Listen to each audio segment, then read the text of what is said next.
Hamza raw ज़बर और, मुँह भर के पढ़ना है। हमज़ा रॉ ज़ेर ईर, बारीक करना है। हमज़ा रॉ पेश और, मुँह भर के पढ़ना है क्योंकि दोनों रॉ को मोटा पढ़ना है। और इर और इर और, अर इर और। हमज़ा ज़ा ज़बर अज़, हमज़ा ज़ा ज़ेर इज़, हमज़ा ज़ा पेश उज़, अज़ इज़ उज़। ये सीटी वाले हुरूफ है इसलिए हम लोगों को सीटी करके पढ़ना है, तो इसको ज़बान मुँह के अंदर रख के पढ़ें। अज़ इज़ उज़। हमज़ा सीन ज़बर अस, हमज़ा सीन ज़ेर इस, हमज़ा सीन पेश उस, अस इस उस।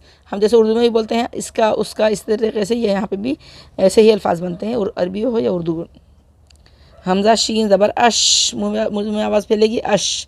हमज़ा शीन ज़ेर इश, हमज़ा शीन पेश उश। देखिए मैं तरतीब किस तरीके से, हमज़ा पढ़ा है मैंने, फिर शीन पे पेन रखा, फिर पेश के ऊपर मैंने पेन आया, ठीक है। इसकी तरतीब ऐसे ही चलेगी, हमज़ा शीन पेश उश, अश इश उश।